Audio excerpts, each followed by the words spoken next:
Chapter 6 Annotation of Antonio Morga'S, Sucesos de las Islas, Filipinas.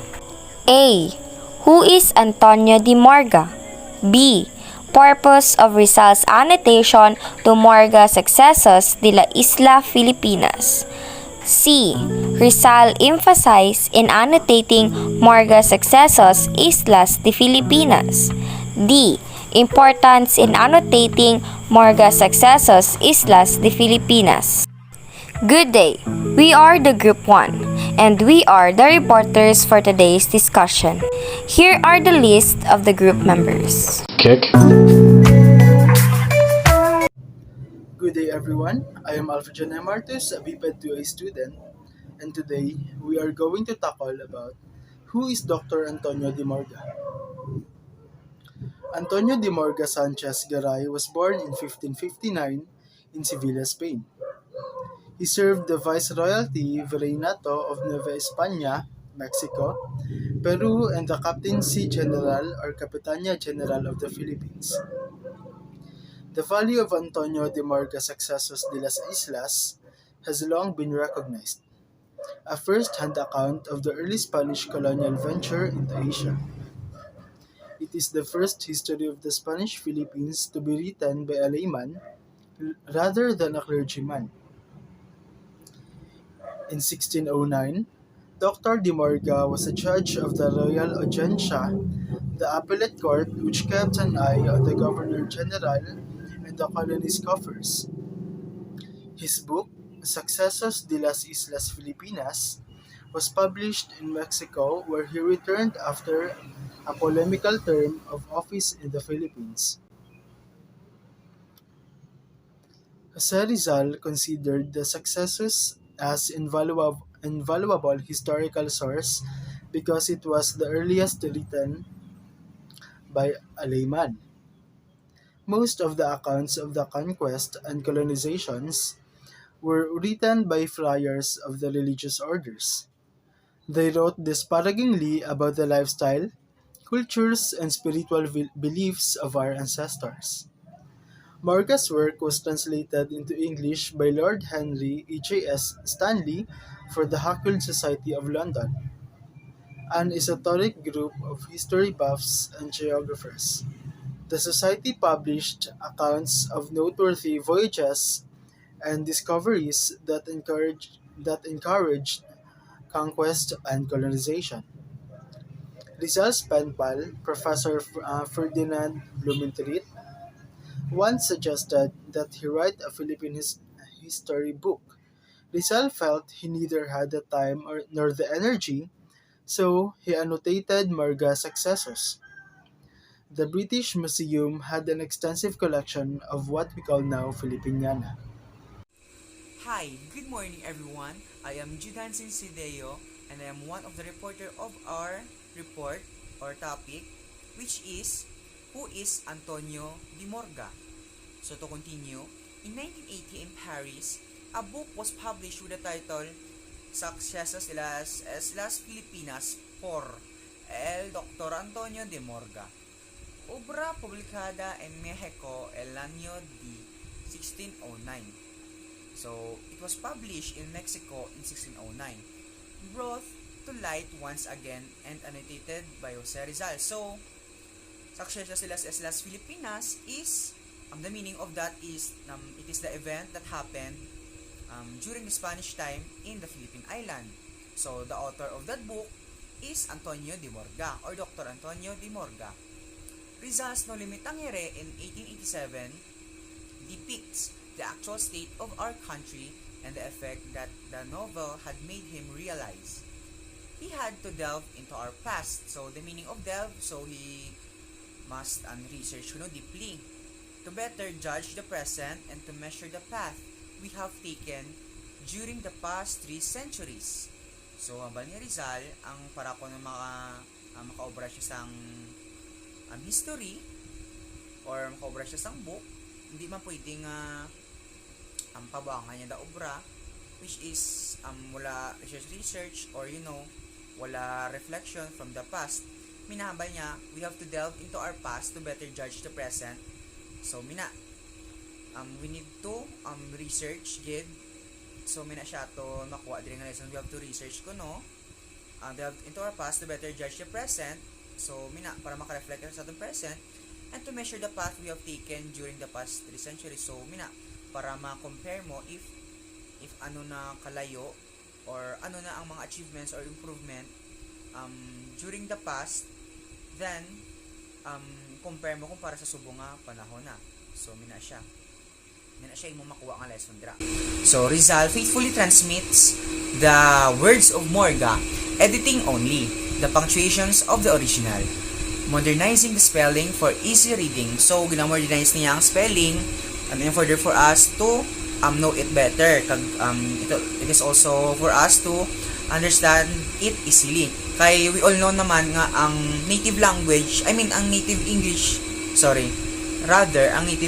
is medyo madalom na siya, guys, nga English. So maybe to some of us is hindi nato na maintenance. So mina modernize niyang spelling or iyan na siya ka modern English. So for us to better understand it easily. So Rizal added that if Morga'S book should succeed in making us more aware of the past that has been erased from our memory if successful kuno ang book, so then he would not have worked in vain. So si Rizal kuno hindi mag-work in vain. So bali ang iya sacrifices or ang iya effort is hindi magiging useless. So mina siya. With this a humble foundation, Rizal said, we Filipinos can dedicate ourselves to charting our future, studying what should be done. So hambal ni Rizal dire, we Filipinos can dedicate ourselves to charting our future. So syempre, if kita nga Filipino, if i-dedicate natin ourselves to mold ourselves to become better for our future, syempre, studying what should be done. So isa dapat hindi makita magiging successful sa uli if wala kita gabasa, wala kita ga-study, wala kita may ginatunan. So we must learn how to read. Minagani hambal sa atong teachers, we must learn how to read books. So minadali hambal ni Rizal. Rizal said, we Filipinos can dedicate ourselves, pwede natin i-dedicate atong selves to charting our future, studying what should be done. Siya.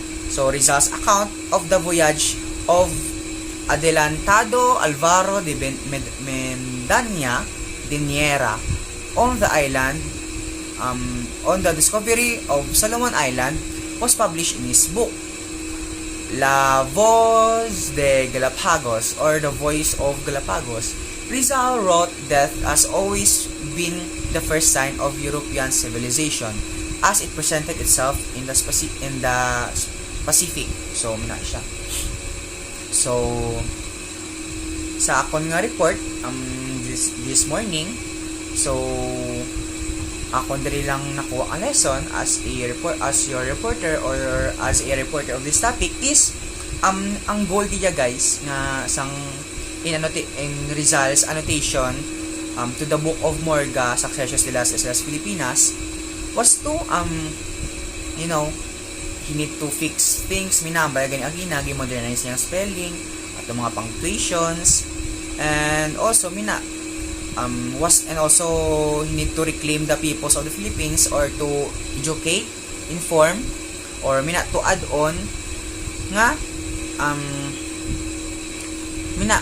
gusto niya ipahibalo sa people of the Philippines kung ano ang na-lost na history, or kay di ba ang annotating daan is meaning is commentary. So si Rizal gibasa ang whole nga book and gatag siya sang comment if ano ang kulang or ano guro or ano ang mga sala, or gi-modernize niya ganing spelling. And also, guys, if basi manumdum kamo if Dr. Antonio de Morga was good or bad, what do you think? Si Dr. Antonio de Morga is, para sa akin, is good siya. Why? Because he wrote the I think the first Spanish book, or ang events gina siya, guys, nga nagakatabo siya life dati during the time of Spanish era. So ginarite siya mismo ang actor siya drama da or siya book or siya story. So mina di ko siya mambal nga joke iya na panghambal kay it is based on the facts and also from his experience. So sa mina nga era.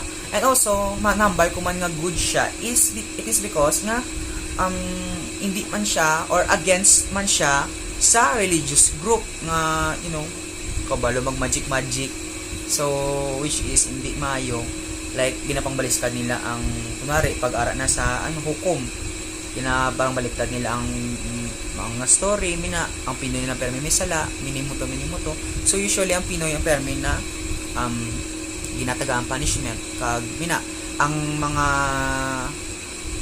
what we call this ang mga authority that time is nasunod lang sa religious group kay that time nandaan sa Spanish era ang mga religious group sila mas mataas din sila yung position.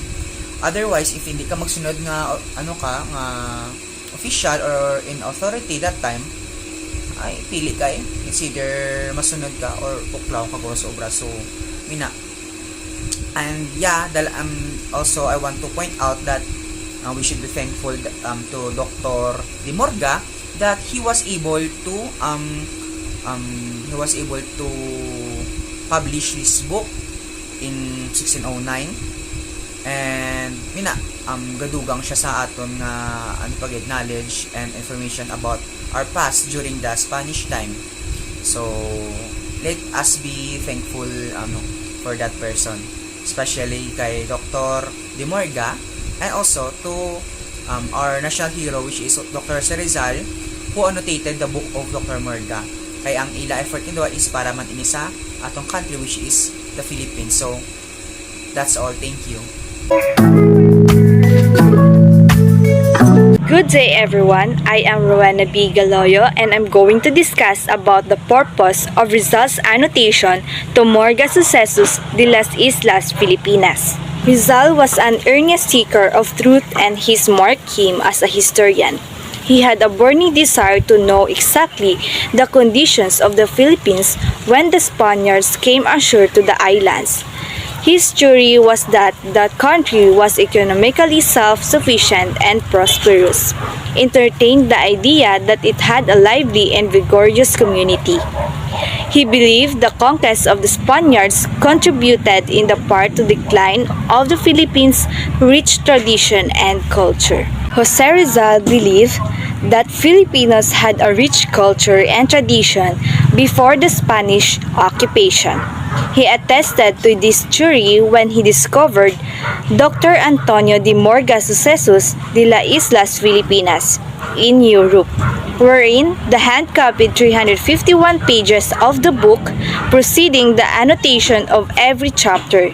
The purpose of annotating Morga'S Sucesos was to recover the lost history of the people of the Philippines and to awaken their consciousness about the memories of their past which was obliterated and falsified by the Spaniards.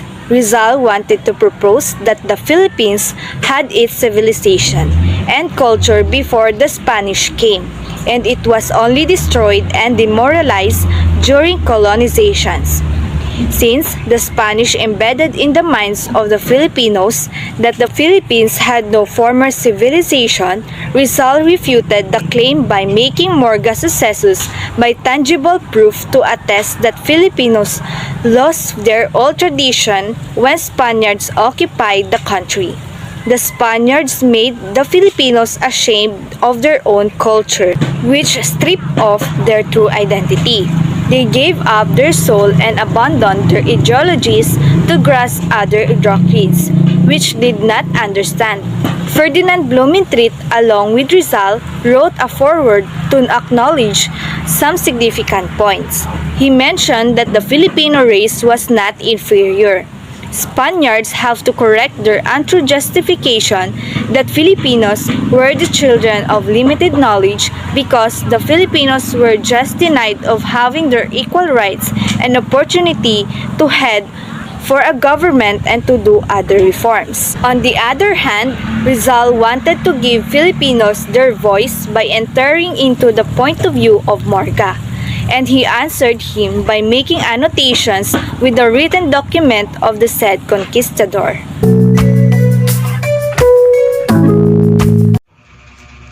Letter C. What Rizal's emphasized in annotating Morga'S Sucesos Islas de Filipinas? So, Rizal emphasized that Morga was the evidence and the primary source of the history of the Philippines. Rizal argued that the Filipino before has their own culture and did not require a new religion or civilization from Spain. So, gin-emphasize dito kuno ni Rizal that si Morga kuno ang the evidence and the primary source of the history in the Philippines.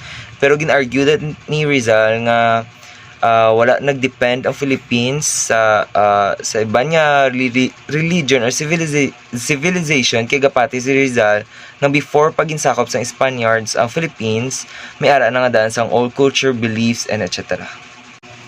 As a child, Sir Rizal heard from his uncle Jose Alberto about an ancient history of the Philippines written by a Spaniard named Antonio de Morga. The knowledge of this book came from the English governor of Hong Kong, Sir John Browning, who had once paid his uncle a visit. While in London, Rizal immediately acquainted himself with the British Museum where he found one of the few remaining copies of that work.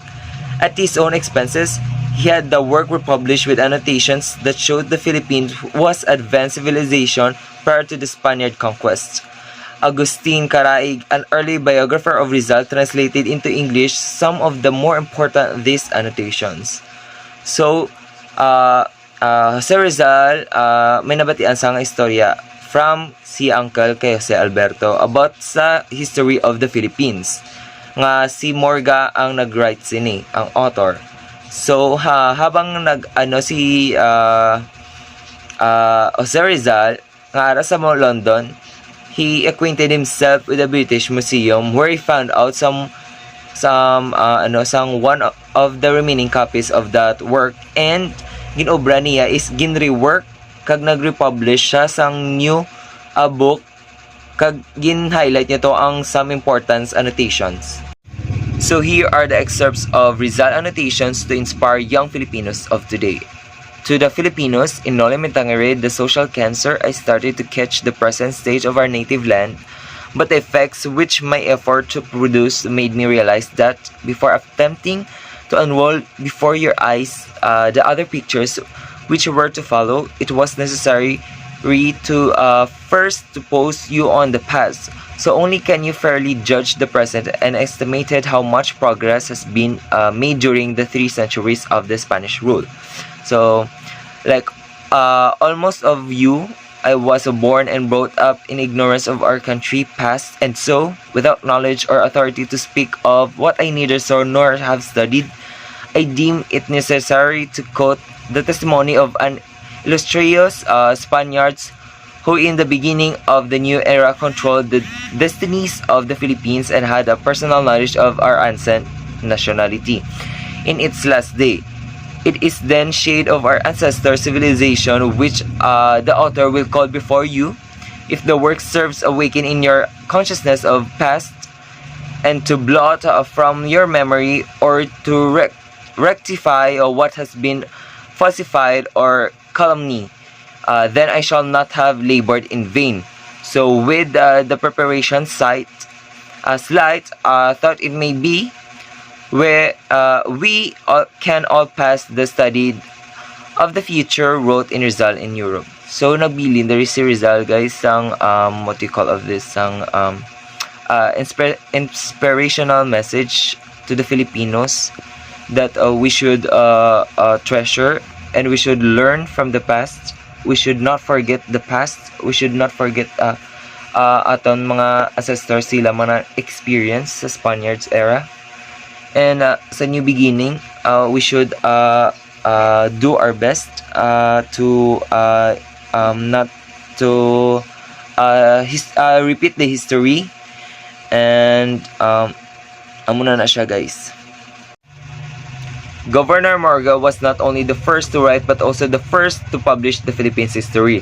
This statement has regard to the concise and concrete form in which our author has treated the matter. Father Chirino's work, printed in Rome in 1604, is rather a chronicle of mission than the history of the Philippines. Still contains a great deal value of material of usages and customs.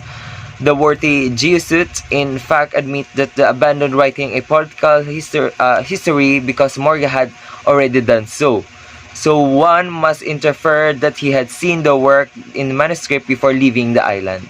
So kinda magamo siya guys ang Philippines history before kay mi ara kuno gapati nga before ginobra ni Morga ang Philippine history mi ara na sang existing nga writings about sa Philippines history.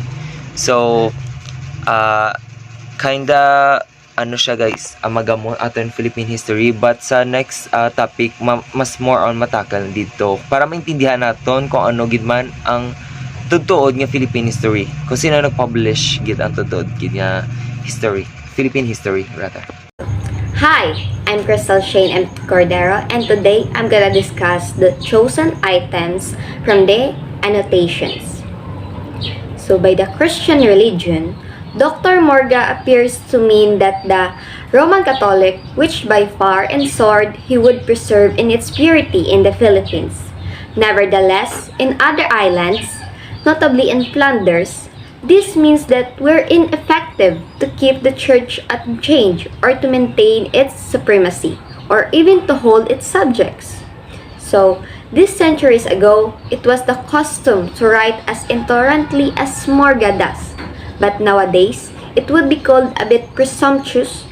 No one has the monopoly of the true God, nor is there any nation or religion that can claim, or at any rate that can prove, that it has been given to that exclusive right to the Creator of all things or sole knowledge of His real being.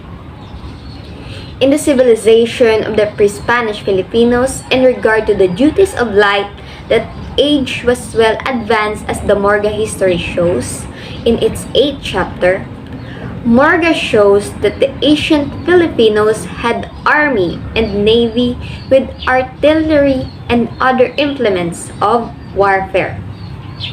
Their prize, crises, and campillans for their magnificent temper are worthy of admiration, and some of them are richly damascened. Their coats of mails and helmets, of which there are specimens in various European museums, attest their great advancement in this industry.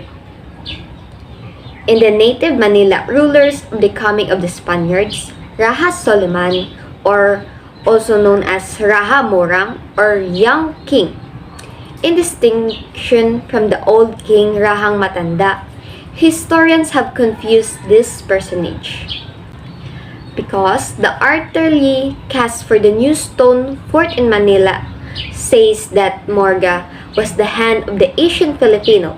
That is, he knew how to cast cannon even before the coming of the Spaniards. Hence, he was distinguished as Asian because in the difficult of art of ironworking, as in so many others, the modern or present-day Filipinos are not so far advanced as were their ancestors. From the earliest Spanish days, ships were built in the islands, which might be considered as the evidence of our native culture. Nowadays, in this industry, it is reduced to small crafts, scows, and coasters. In Morga's times, the Philippines exported silk to Japan, whence now comes the best quality of the merchandise. Morga's views upon the failure of Governor Pedro de Acuña's ambitious expedition against the Moros unhappily still apply, for the same conditions yet exist. Ancient traditions ascribe the origin of the Malay Filipinos to the islands of Sumatra. These traditions were almost completely lost, as well as the mythology and genealogies of which the early historians tell, thanks to the zeal of the missionaries in eradicating all national remembrance as heathen or idolatrous. The study of ethnology is restraining this somewhat. So, Filipinos had minstrels who had memorized songs telling the genealogies and of the deeds ascribed to their deities. These were chanted on voyage, in cadence, which the rowing or at festivals, or even in funerals, or wherever there happened to be any considerable gatherings. So it is regrettable that these chants have not been preserved or no longer existed in this time. So it has been possible to learn much of the Filipino past, possibly of the history of the neighboring islands. I am FREZZIE DEGRACIA and I am one of the reporter. Lifestyle. Rizal and Morga define the lawlaw. So according to Morga, a lawlaw is a very small fish which is needed dried in the sun or air, then cooked in various ways. While according to Rizal, a lawlaw is a cold, salted, and dried sardine. He also said that Morga seems to refer to Tawilis of Batangas or Dilis. Hi everyone, I am Princess DUREZA and I am going to discuss the difference between Rizal and Morga'S viewpoints about the language. According to Rizal, in Tagalog, a house is called pamamahay. He said that it is impossible that bahandin has been printed for bahayin because it is an obsolete derivative. Asawa is the term called for a wife of a native man. But Morga has a different viewpoint about it. He said that a house with a parent and children living together in a room is called bahandin. According to him, inasawa is a wife married to a native man. Beliefs. Morga believes that taking a bath without regard to whether this might be injurious to their health. Crocodiles that are larger in size are superior to the natives. These reptiles are involved with the oaths and execration hurdle to Indians, are very careful not to take a bath during siesta. After luncheon, first 2 days of Qatar, and etc. Hygienic custom Indians are very careful not to take a bath during siesta. After luncheon, first 2 days of Qatar, and etc. Hygienic custom. And to Rizal, he believed that there had been friars eaten by crocodiles while Indians escaped. These priests, Catalona or Babaylang, are well-dressed rich people that were not honored because they are considered as loafers. Case of Francisco Amandao, as proof where he offered half of his body to the Anitas, and later on, the other half was paralyzed. Public testimony of HANZEN. There hated people even among Christians. There was no priest or a man of religion to attend to religious matters except old men, sorcerers, and wizards. People believed in omens and superstitions which the devil inspired them to do, so that they could tell whether the sick person would live or die. Let's go to Rizal and Morga'S social viewpoints. For Rizal, namamahay slaves still exist, but they are now called kasama. They are now partners or laborers of a capitalist or farmer. A Filipino woman helps his husband and is not seen as a burden when they get married. To a man, marrying means getting introduced to a lifestyle that the bachelor is not accustomed with, especially in terms of economy or financially. Rizal pointed out that friendly relations were more common than those of wars. For Morga, namamahay are those who help build their master's house and serve frequently as helpers when there are guests and serve their masters when the master requires them to, without compensation. The groom contributes a dowry that he had received from his parents, while the bride does not bring anything until she inherits some from her parents. Morga said that in every island or provinces, many principals were known among the people, some being more important and having followers, which families and barrios obeyed and respected. These known individuals or families form friendship and relationships with each other, and sometimes, due to differences and even wars.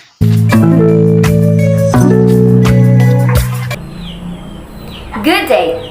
I am Chelsea L. CADIZ and I am one of the reporters in this topic.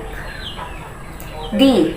Importance in annotating Morga'S Sucesos, Islas de Filipinas. The Morga annotations provided the seeds of the idea of how the Filipinos should view themselves amidst a growing nationalism that eventually led to the formation of the nation. Sucesos de las Islas Filipinas is a book written and published by Antonio de Morga, considered one of the most important works on the early history of the Spanish colonization of the Philippines. The importance of Rizal's annotations to Morga was that he tried to use the history and historical revision not just to express his personal views on the historiography, but to create a sense of national consciousness or identity. Good day everyone, I am WENDYL and I am the Lost Reporter. Filipino reformist Jose Rizal was a minor celebrity when he arrived in London in 1888. His first novel, The No Limitangere, published in 1887, was praised by Spanish and Filipino liberals in Europe but condemned by the Spanish colonial government in the Catholic Church in the Philippines. His first homecoming that same year was cut short when the decision to ban his book by government censors was announced and made Rizal a wanted man in his own country, which is the Philippines. Carrying letter of introduction from eminent scholar and India Office Library Director Reinhold Rost, Rizal obtained permission to use the library of the British Museum. It was in Europe that he found a work by a Spanish government official, Antonio de Morga, which chronicled the early years of Spanish colonization in the Philippines. The discovery of Morga'S Sucesos de las Islas Filipinas proved to be serendipitous to Rizal. He had been rethinking the idea of the Filipino not as a people who were equal to their Spanish colonizers, but a people with a unique civilization that was destroyed by colonization. Rizal found the answer to his idea in Morga'S book, and it was this work that he decided to reprint with his annotations. The lecture discussed how Jose Rizal rewrote the Philippine history of his time with what has now been considered as his second major work. The Morga annotations provided the seeds of the idea of how the Filipinos should view themselves amidst a growing nationalism that eventually led to the formation of a nation. That would be all, and thank you.